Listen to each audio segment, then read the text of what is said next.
Bom dia, tarde, noite ou madrugada, a hora que for. Eu sou Stamato, autor da saga A Era do Abismo e anfitrião da iniciativa Mochileiros do Multiverso, que une e fortalece autores e autoras nacionais através de dicas de escrita criativa e mercado editorial.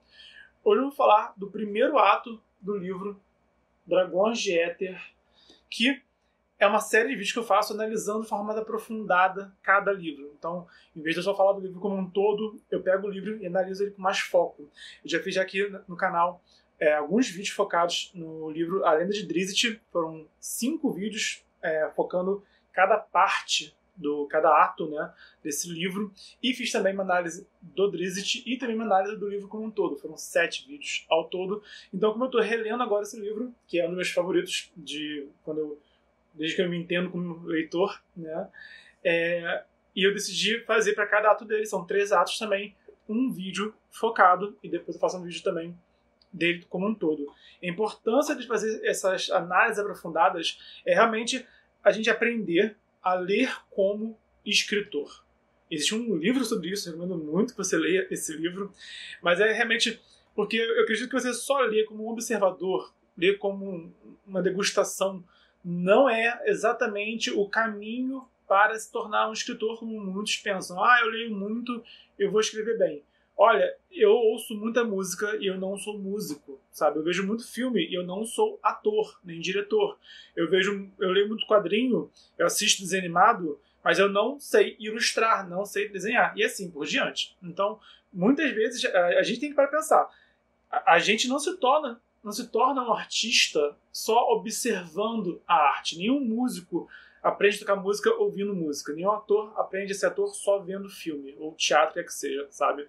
Então, com a escrita, não é diferente. A gente precisa, sim, ler muito, é fundamental a leitura, mas a gente precisa aprender também a ler com mais profundidade, sabe? Ler com mais atenção e ler realmente absorvendo o que a gente gosta, o que a gente não gosta, o que a gente quer associar, né, que a gente quer absorver na nossa voz narrativa, o que a gente não quer. Então, e esses vídeos são para falar disso, para a gente também olhar como escritores os livros que a gente gosta.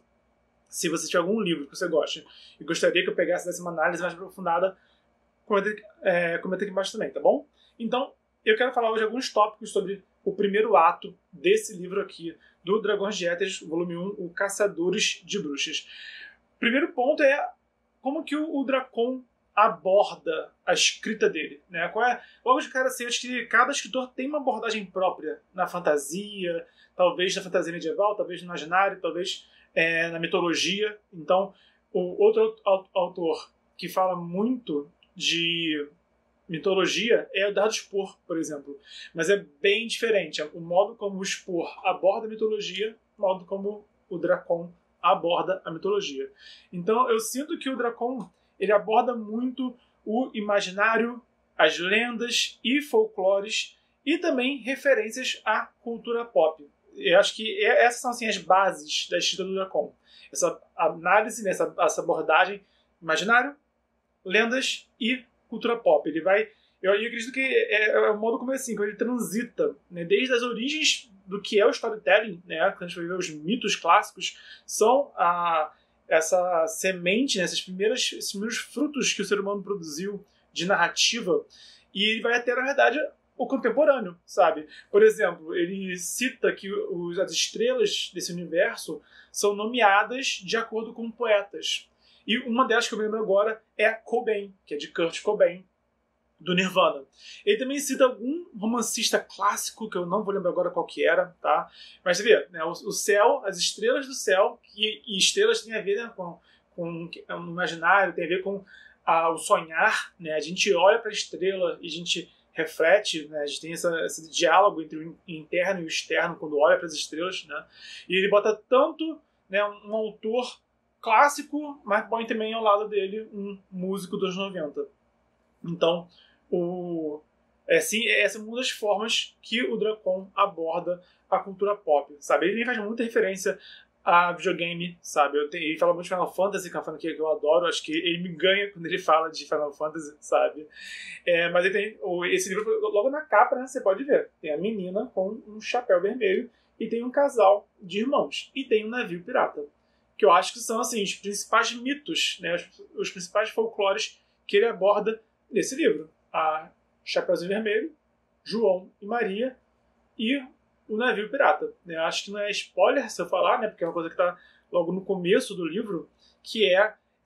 Pode-se dizer que esse é o navio do Capitão Gancho, apesar de não ser mais o Gancho que é o capitão. Agora é o filho dele, o Capitão Coração de Crocodilo. Né? Então, são histórias que marcaram a infância de todo mundo, praticamente, né? Logo na capa. Então, aí que está a abordagem dele. Ele recria esses mitos todos, né? No universo dele.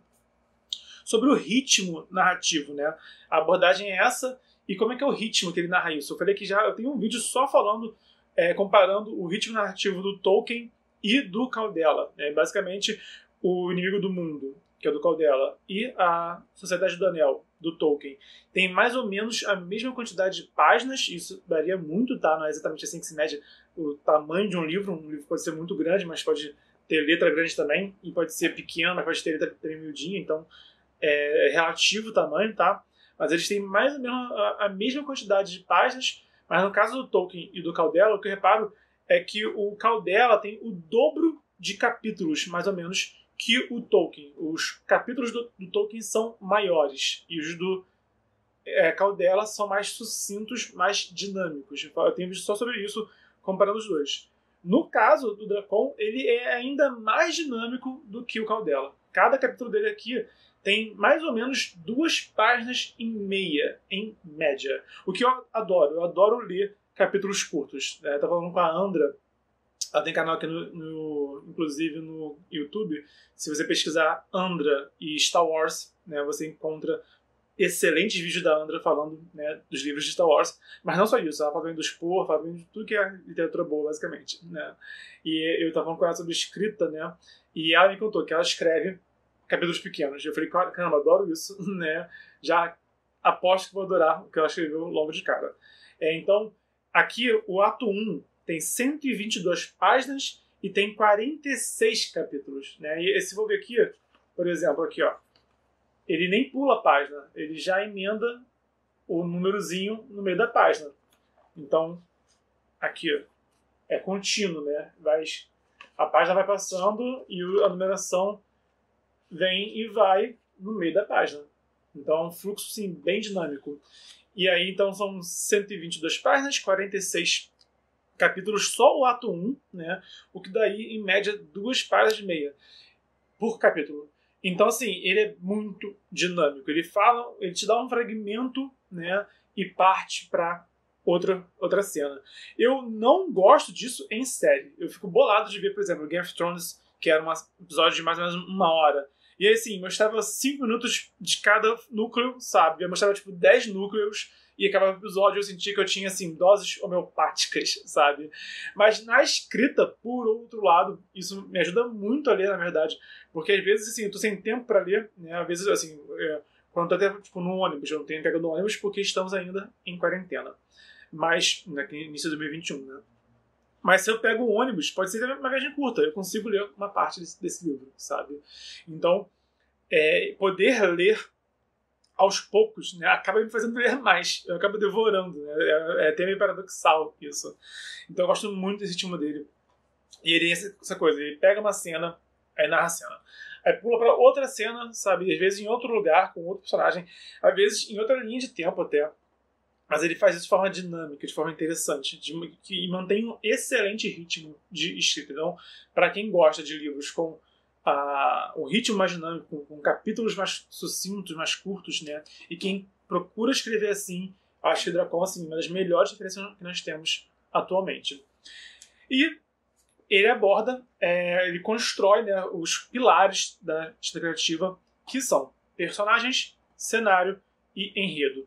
Esse ato 1 é aquele ato realmente introdutório. A história está começando, ele está apresentando os elementos. É como se ele apresentasse o tabuleiro e as peças desse tabuleiro, aonde cada peça está, e só no final do ato elas começassem de fato a se locomover nesse tabuleiro. Essa que é a jogada que ele faz, mais ou menos.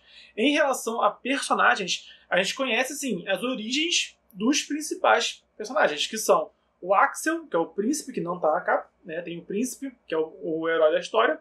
Tem Ariane, que é a Chapeuzinho Vermelho, João e Maria, e esse capitão, o Coração de Crocodilo. Eu aposto que esses são os principais. Tem também o rei, que é o pai do Axel. Tem também um professor, que é o Cécio, que eu adoro ele também, sabe? Tem mais além desses, mas esses são os principais na minha perspectiva, sabe? Eles são os que ganham mais atenção e são os que movem a história de fato, tá?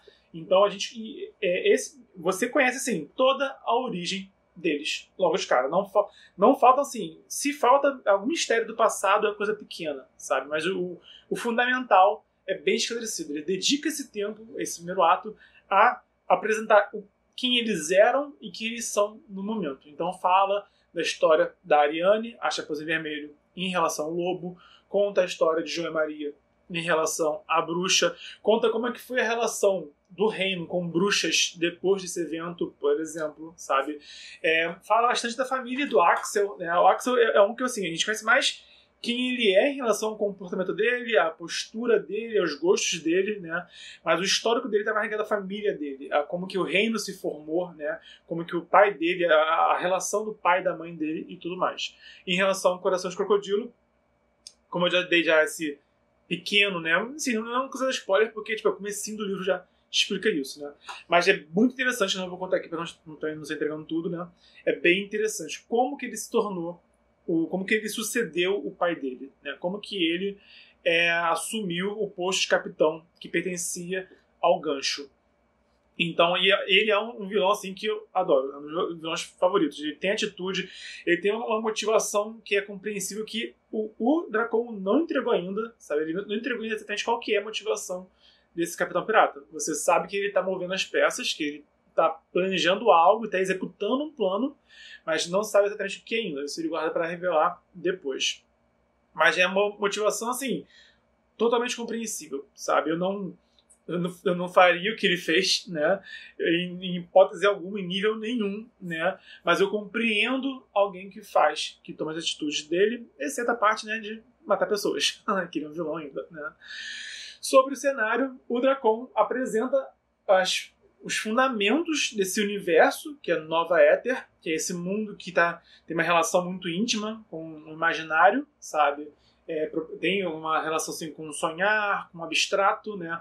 O que é substancial e abstrato dialoga de uma maneira bem mais etérea, né? Do que é o nosso mundo, literalmente etérea, né? Do que é o nosso mundo real.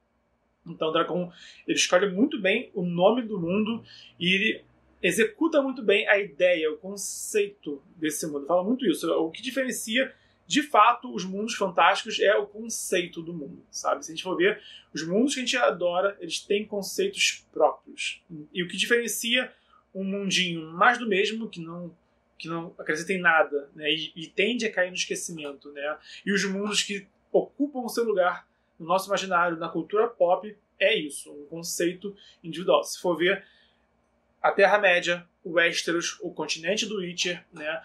O universo do Spore, o universo Tormenta RPG, né, que o Caldela e a Karen Soarelli escrevem os romances, né, e Nova Éter, e também Kurgala, do Afonso Solano. Esses mundos todos, cada um deles tem uma essência, tem um conceito que não se repete. Você não conseguiria botar os dois, botar esses mundos, né, de forma compartilhada, sem ter que abordar esses conceitos singulares que eles têm. Né? Então, eles não poderiam ser continentes do mesmo mundo. Não poderia ter, tipo, a Arton de um lado, Kurgala do outro, Nova Éter do outro. Não poderia ter, tá? Porque eles seguem conceitos diferentes. Então, geralmente, e esse que é o ponto. Né? Essa que é a grande diferença. O que diferencia, o que impede, né, mundos fantásticos de simplesmente serem mais do mesmo, é isso, é um conceito próprio. Então, o Dracon, ele criou um conceito próprio e ele soube executar esse conceito próprio dele. E o foco do primeiro ato é o reino de Arzalon, que é o reino que se passa, é o reino que o Axel é o príncipe. Né? Então, não dá para apresentar, né, todo o universo de uma vez só.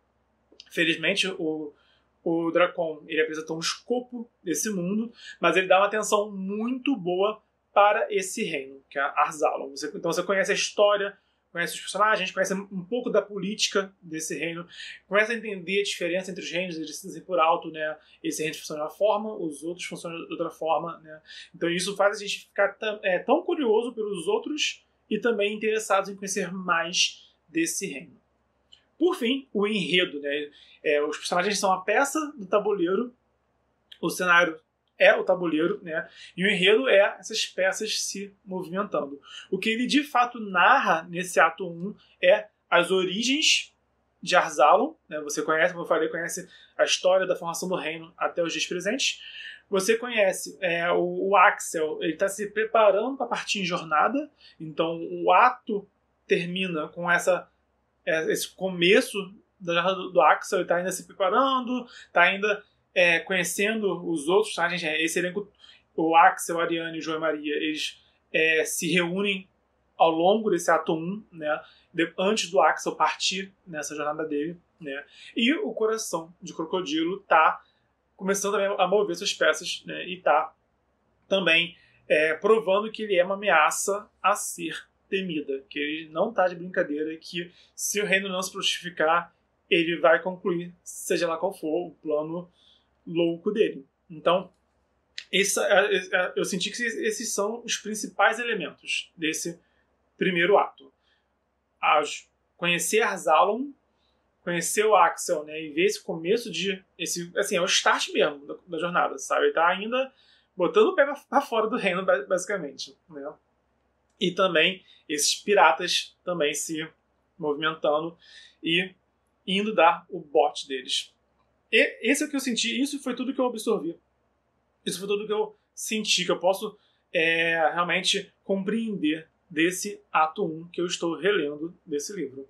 Como eu falei, o Dracon tem uma abordagem própria, ele tem um ritmo próprio também interessante, né? E ele criou personagens, cenário e enredo. Ele criou e soube apresentar do jeito dele. Ele tem uma voz narrativa que é bem nítido, assim, sabe? É como que ele tem uma voz narrativa própria, sabe? Isso é uma coisa que eu admiro muito. Quando eu leio um autor e vejo que ele tem essa voz narrativa dele, sabe? Muitos autores eu leio e eu percebo que ele está ainda desenvolvendo uma voz narrativa. Tem muitos autores que você começa a ler o primeiro livro do autor e termina de ler e já vê que ele está narrando num ritmo diferente, sabe? Isso eu acho que é bem complicado, que eu não recomendo. Eu recomendo que você escreva o seu livro já se conhecendo como escritor ou escritora. Por isso eu recomendo tanto que os autores iniciantes escrevam contos, sabe? Estudem, pratiquem, né? Antes de partir para uma jornada mais longa. Eu acredito que tá passando um carro aí de alguma coisa, vendendo, sei lá, pão, ferro velho, sei lá. Tá ouvindo? Sempre assim. Eu espero. Eu sinto que como autor que quer escrever um livro sem nunca antes escrever ficção nenhuma, é como uma pessoa sedentária que quer correr uma maratona. Você vai machucar sua perna e não vai concluir essa maratona. E se concluir, acho que ninguém quer, né? Ninguém quer terminar a maratona mancando com a perna machucada, arrebentada e ter que depois fazer fisioterapia porque estragou a perna fazendo uma maratona que não estava preparado para encarar, não é verdade? Então, para um corredor não se machucar fazendo maratona, ele tem que ir praticando, ganhando força, ganhando exposição, preparando seu corpo para aí sim encarar essa maratona.